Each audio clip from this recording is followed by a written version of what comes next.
Segala puji bagi Allah, Tuhan yang memenuhi hati para walinya. Siapa para wali itu? Itu adalah Anda yang mendengar suara ini, suara yang lahir darinya, yang diberi nyaring olehnya. Sesungguhnya Allah mengistimewakan jiwa mereka yang memperhatikan kebesarannya. Maha suci Allah yang memilih Anda untuk mendekat padanya dan mengutamakan Anda dengan kasih sayangnya. Sholawat serta salam kepada pemimpin sejati kita, Muhammad Sallallahu Alaihi Wasallam, yang melalui beliau terpancar nur kepada kita, dan pasti Allah ridho kepada orang-orang yang pantas mendapat ridhonya. Sesungguhnya Allah Maha Mengetahui.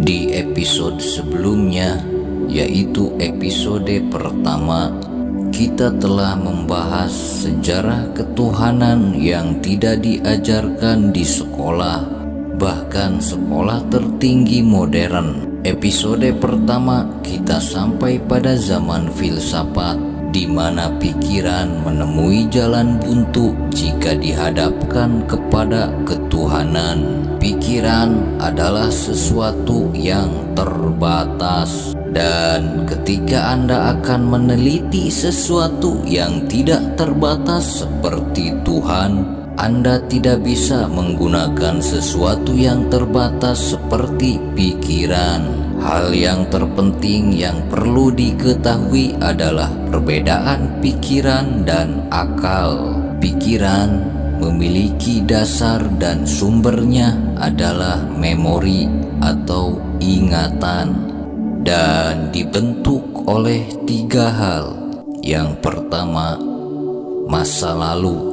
Yang kedua, pengalaman. Dan yang ketiga, kecerdasan terbatas yang tercipta dari apa yang Anda ketahui. Ketiga hal tersebut tersimpan di memori. Itulah pikiran. Jadi, pikiran hanya memiliki tiga sumber yang terbatas dan berbeda-beda untuk setiap diri. Juga memiliki sumber yang terbatas, yaitu memori atau ingatan. Karena tidak setiap yang Anda ketahui bisa Anda ingat. Itu adalah kenyataan dan kebenarannya. Buktinya, Anda bisa lihat orang tua yang pikun atau orang pelupa. Sementara dasar dan sumber akal adalah ruh. Dan akal dibentuk oleh tiga hal juga, yaitu yang pertama, adanya diri atau jiwa Anda. Yang kedua, adanya kolbu atau hati. Dan yang ketiga, kecerdasan yang tercipta dari kebenaran. Jiwa Anda tidaklah terbatas. Anda bisa terhubung dengan jiwa manapun. Kolbu setiap manusia juga tidak terbatas. Ia bisa merasakan apapun, baik yang lahir maupun yang batin, berupa makanan, minuman, keindahan mata, aroma, keberadaan makhluk halus bersetubuh, berteman, gembira, sedih, luka, dan masih banyak perasaan tak terbatas yang belum Anda rasakan. Dan yang paling agung dari itu semua, Anda bisa merasakan kehadiran Tuhan, serta kecerdasan Anda sebenarnya tidaklah terbatas. Hanya saja Anda menganggap kecerdasan dari pikiran, sehingga itu membatasi fungsi kecerdasan Anda yang tak terbatas, yang belum Anda gali, bahkan belum Anda gunakan. Mungkin Anda hanya menggunakan kecerdasan Anda sebanyak 5%, dan sisanya belum pernah Anda gali dan belum pernah Anda selami. Fungsi pikiran untuk bekal Anda hidup di dunia, untuk menjaga tubuh dan lainnya yang berhubungan dengan kehidupan duniawi.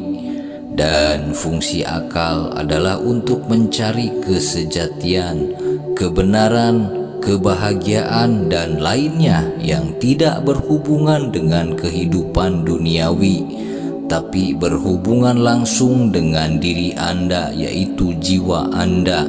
Itulah perbedaannya. Mari kita lanjutkan ke falsafah ketuhanan episode 2. Setelah kita tinjau perkembangan hidup manusia dan perkembangan caranya berpikir sejak dari zaman sangat sederhana sampai dia meningkat bermasyarakat, nyatalah sudah bahwa pokok asli pendapat ialah tentang adanya Yang Maha Kuasa dan Maha Gaib. Inilah perasaan yang semurni-murninya dalam jiwa manusia. Jika manusia membantah keberadaan yang ada, bukanlah itu permulaan dari mulai berpikir, tetapi itu adalah kemudian karena keraguan yang timbul ketika manusia mempergunakan pikirannya. Kadang-kadang sekeras-kerasnya membantah, terdapatlah bahwa pembantahan itu bukan dari lubuk hatinya, sebab bukanlah begitu asli jiwa manusia. Di pertengahan abad ke-19 sampai pertengahan abad ke-20, yaitu ajaran Karl Marx yang dipraktekkan dengan komunisme yang berdasar historis materialisme, menyatakan pendapat bahwa tidak ada sesuatu di luar dari alam kenyataan ini. Agama, Tuhan, dan sebagainya hanyalah buatan manusia saja. Mereka meruntuhkan gereja, mereka juga meruntuhkan agama-agama. Mereka menganjurkan anti-agama, akan tetapi akhirnya meninggallah Lenin dan Stalin. Mereka menjadi bangkai, artinya benda bangkai yang mereka hormati. Mereka tentu menjawab bahwa bukanlah bangkai itu yang dihormati, tapi pikiran Lenin dan Stalin. Lalu apakah pikiran itu? Bendakah atau bukan? Yaitu fitrah. Mereka sendiri tidak dapat dihalangi untuk mempercayai adanya kegaiban pikiran. Maka dari manakah datangnya pikiran itu? Jika dikatakan bahwa dia hasil dari benda atau bangkai dan tubuh yang terlentang itu, mengapa batu dan pasir dan pohon yang lain tidak mengeluarkan pikiran sebagai benda bernama Lenin dan Stalin? Dan akhirnya Stalin ternyata bukan orang yang patut digaibkan dan dituahkan, namun seseorang yang sejahat-jahatnya pada pandangan mereka. Singkatnya, jika manusia membantah tentang adanya Yang Maha Kuasa, manusia membantah jiwa murninya sendiri. Lidahnya tidak mau mengatakan apa yang sebenarnya terasa di hatinya. Sebab itu, perasaan akan adanya Yang Maha Kuasa adalah fitrah manusia. Manusia telah mencoba memfilsuf sampai akalnya berjalan sejauh mungkin. Akhirnya terbentur kepada dinding yang tidak dapat diseberangi lagi. Sampai di sana pun jika dia akan mengatakan tak ada, dia harus mengumpulkan terlebih dahulu sebanyak-banyaknya alasan untuk memungkiri keberadaannya. Oleh karena pengakuan yang ada tumbuh dalam fitrah manusia, sangat lemah manusia yang memungkiri itu, sebab memungkiri fitrahnya sendiri. Sebab kesan pertama manusia tentang keberadaan Yang Maha Ada adalah fitrah jiwa. Diakuilah kemurnian dan ketinggian martabat manusia daripada makhluk yang lain. Manusia berakal dan pendapat akal yang mula-mula ialah kepercayaan kepada Yang Maha Gaib. Sebab itu agama manusia yang mula-mula itulah agama fitrah. Setelah manusia menerawang, berpikir, merenung, membanding, mengukur, menjangka, memfilsuf, akhirnya sampailah di ujung perjalanan, di dinding yang tidak bisa diseberangi lagi. Segala macam telah dicobanya. Akhirnya yakinlah manusia bahwa memang ada sesuatu itu. Dialah yang mutlak, dialah yang maha kuasa, dialah puncak dan puncak dari segala sesuatu. Dialah Tao yang tidak dapat diberi nama, kata Lao Tse. Sadarlah manusia atas kelemahan dirinya sendiri, dan sadarlah manusia atas kemahabesaran yang ada itu. Maka menyerahlah manusia dengan segala rela hati. Penyerahan yang demikian dalam bahasa Arab dinamai Islam. Jadi berbaik sangkalah atas kemurnian jiwa manusia. Pada dasarnya dia mempunyai jiwa murni, walaupun dia masih dikatakan primitif. Bahkan di zaman akhir-akhir ini, para ahli pengetahuan sudah kerap kali meninjau kembali tuduhannya selama ini terhadap manusia primitif. Diabaikan pula sangkaan bahwa sehabis-habis dan sejauh-jauh perjalanan akal manusia, dia akan bertemu suatu perhentian, yaitu kesadaran atas kelemahan dirinya sendiri, berhadapan dengan yang maha kuasa, maha perkasa, dan tunduk tersimpuh di bawah cerpunya. Permulaan perjalanan dinamakan fitrah, dan akhir perjalanan itu dinamakan Islam. Seluruh kemanusiaan adalah dan satu kekeluargaan. Fitrah mereka senantiasa mencari hubungan dengan yang maha menjadikannya, sampai manusia berjumpa, sampai manusia menyerah. Iman berarti percaya, dan Islam berarti menyerah dengan segala senang hati dan rela. Timbulnya ialah setelah akal itu sendiri sampai kepada ujung perjalanan yang masih dapat dijalaninya. Oleh sebab itu bertambah tinggi perjalanan akal, bertambah banyak alat pengetahuan yang dipakai. Pada akhirnya bertambah tinggi pulalah martabat iman dan Islam seseorang. Itu pula sebabnya Nabi Muhammad SAW pernah mengatakan, agama ialah akal dan tidak ada agama pada orang-orang yang tidak berakal. Kelezatan dan kepuasan iman hanya didapat dengan perjalanan akal yang berikutnya disebut dalam firman Allah dalam surat Az-Zumar ayat 9. Oleh karena itu, iman atau Islam yang hanya dipusakai belaka atau hanya dikerjakan karena ikut-ikutan belum tentu kesempurnaannya. Meskipun bagaimana teguhnya mereka memegang segala pokok agama, pegangan itu mudah lepas karena pertahanannya tidak ada di dalam lubuk kesadaran jiwanya sendiri. Seumpama orang-orang kampung dalam masyarakat, mereka telah menjadikan agama sebagian dari kehidupan sehari-hari. Tiba-tiba mereka pindah ke kota. Semakin hari semakin hilang.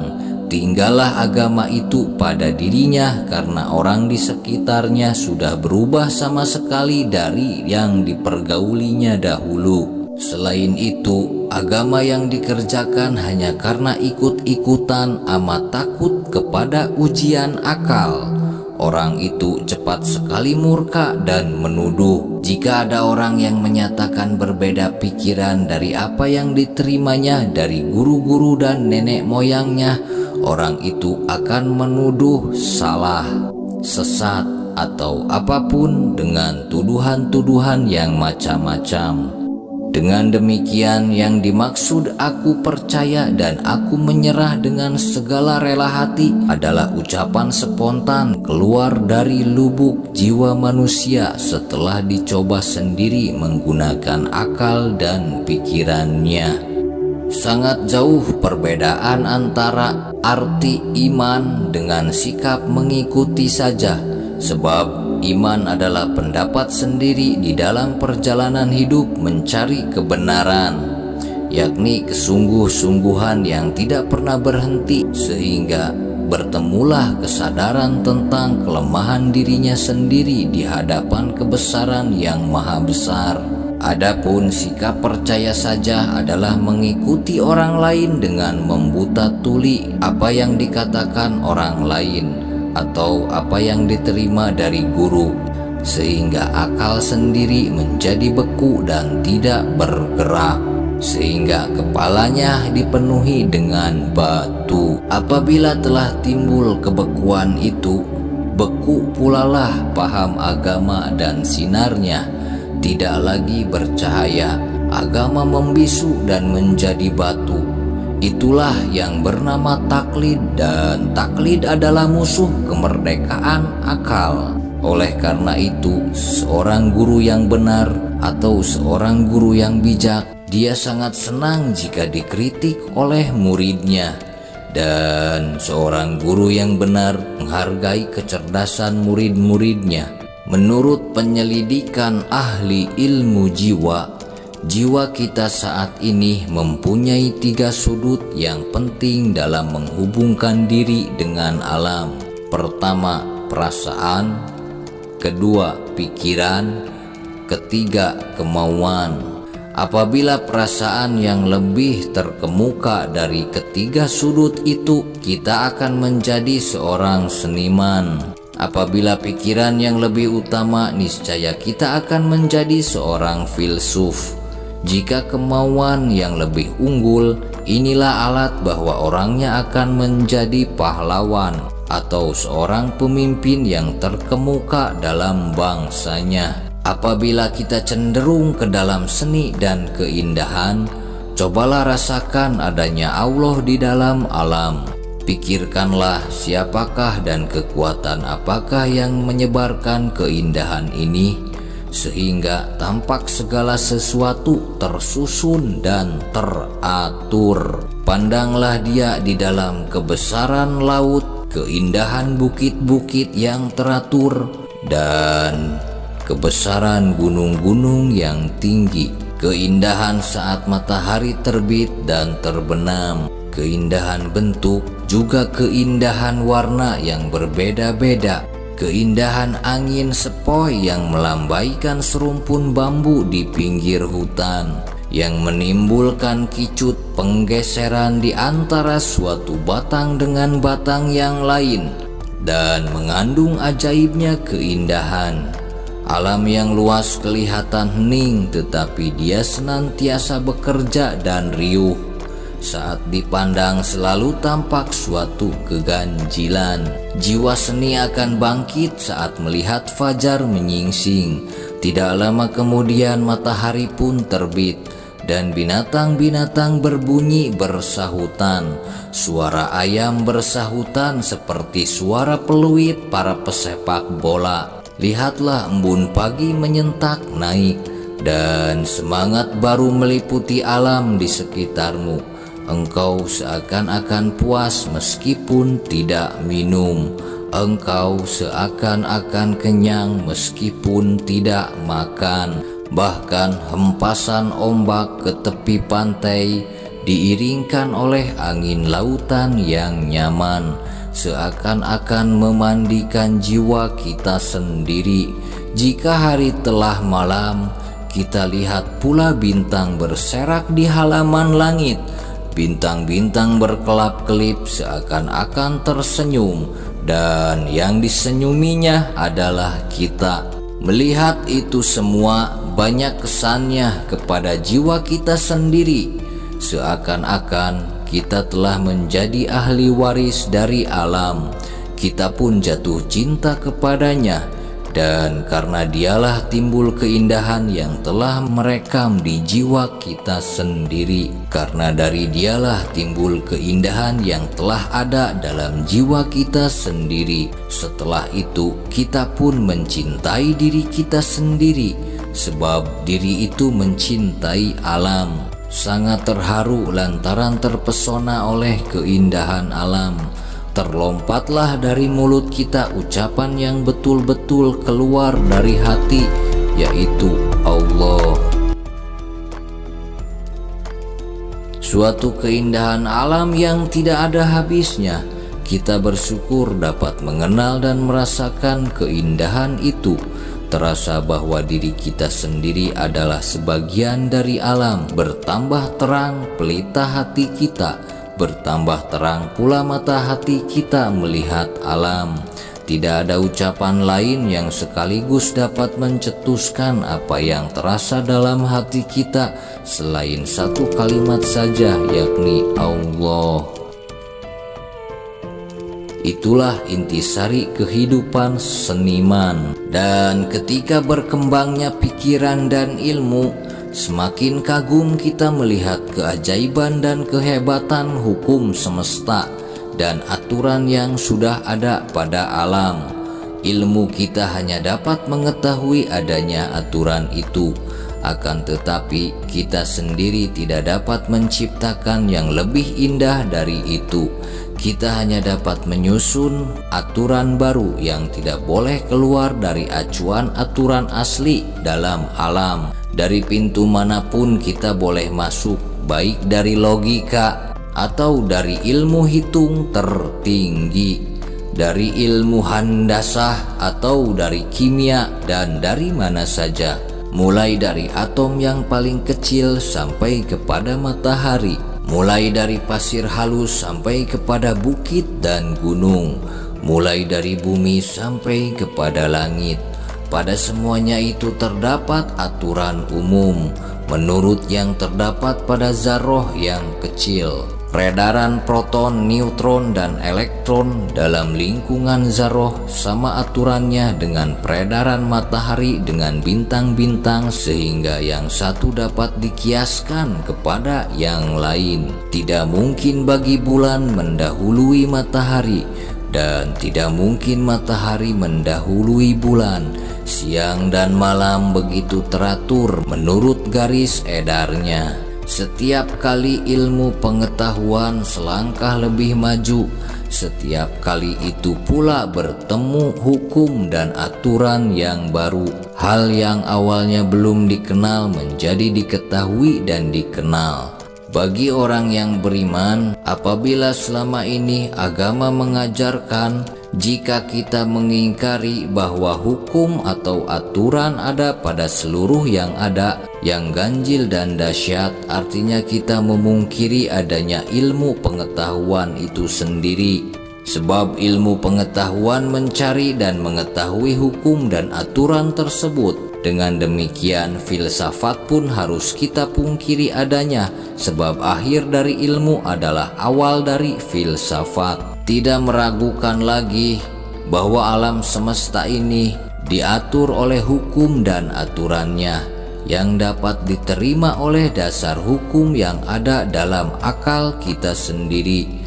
Lebih mustahil apabila hukum dan aturan itu tidak dapat diterima oleh akal, sehingga dapat ditegaskan bahwa memungkiri adanya akal sama dengan memungkiri adanya alam. Sebab itu Al-Farabi mengatakan bahwa perjalanan seluruh alam ini diatur oleh dengan adanya al-aqlul awal, yaitu akal pertama. Apabila ada hukum dan aturan, pasti ada pembuat untuk hukum dan aturan itu.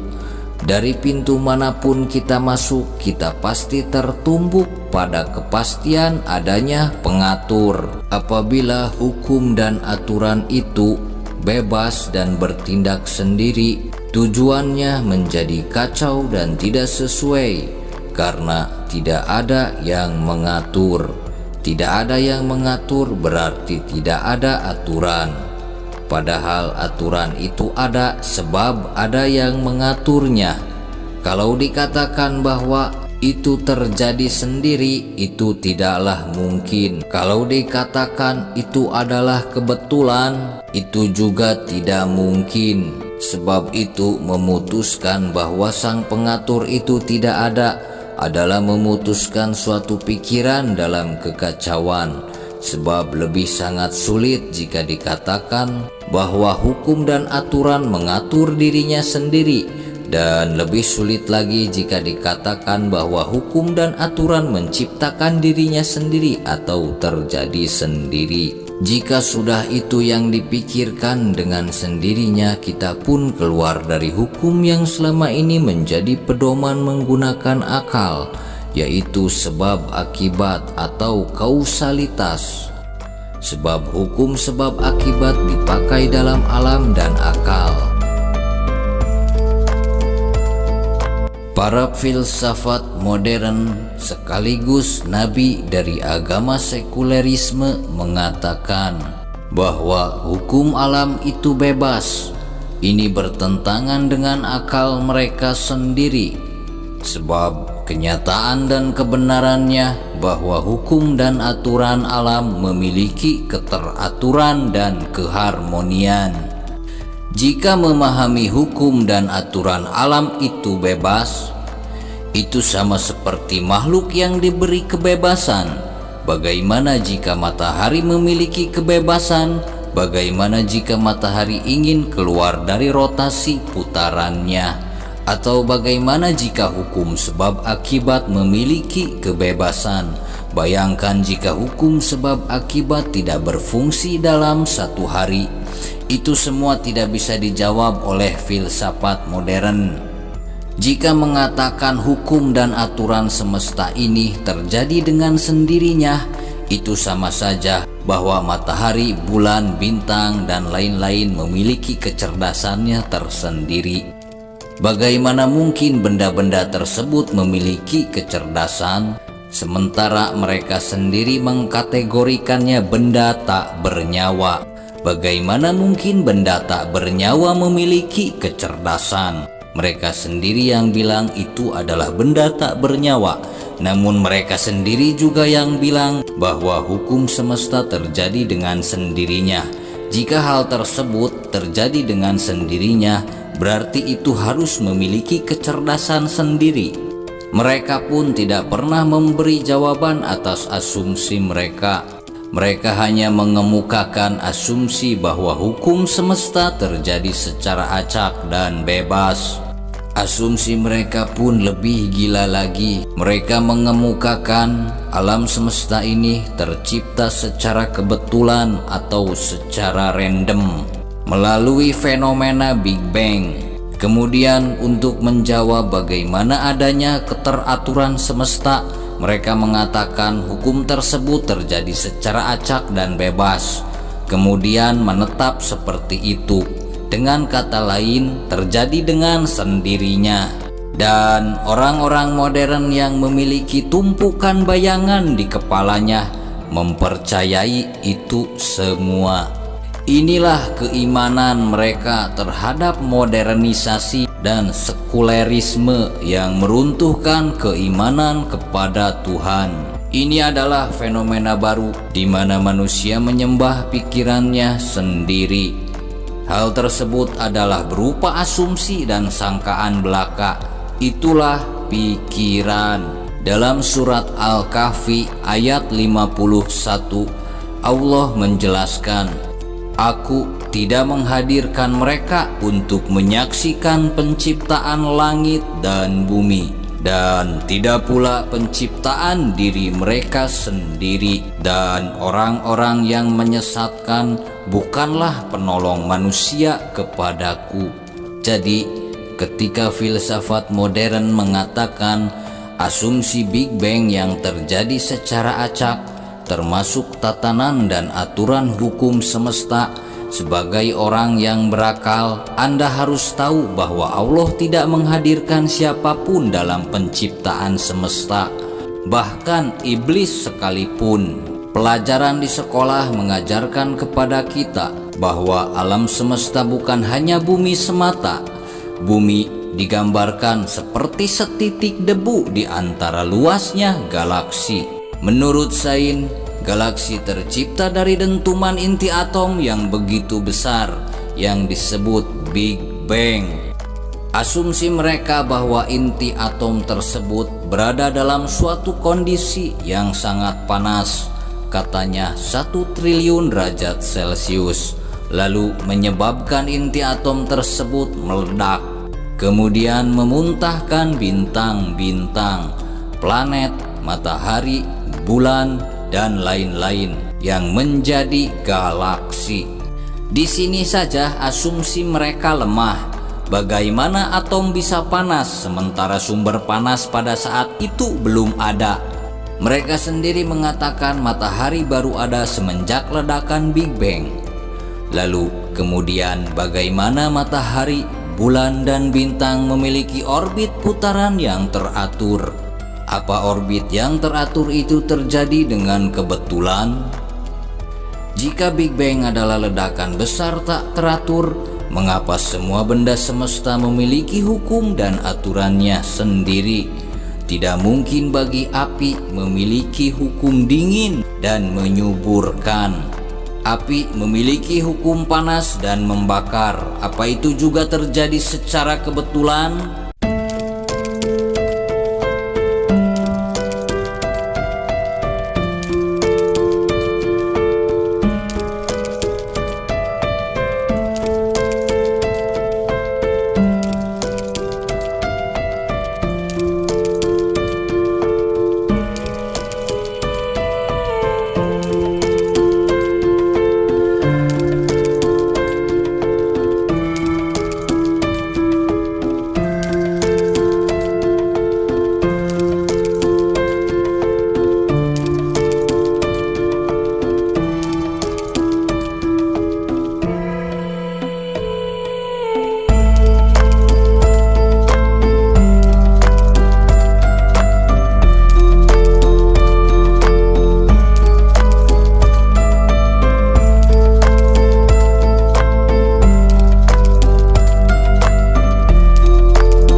Sains sendiri mengedepankan iman kepada pikiran manusia, sebab jika ditelusuri dengan akal, asumsi mereka benar-benar tidak masuk akal. Jadi ujungnya kembali ke iman masing-masing.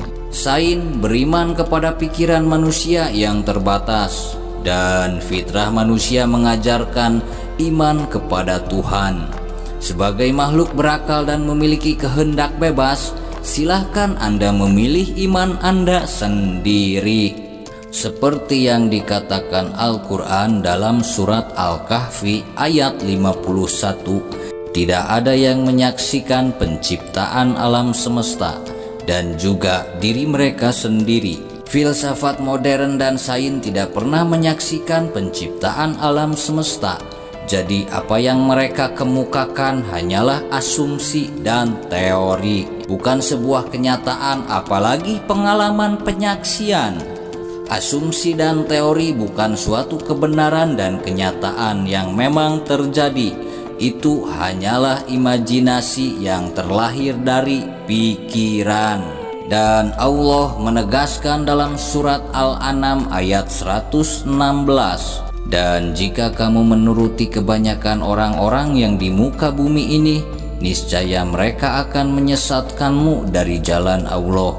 Mereka tidak lain hanyalah mengikuti persangkaan belaka, dan mereka tidak lain hanyalah berdusta.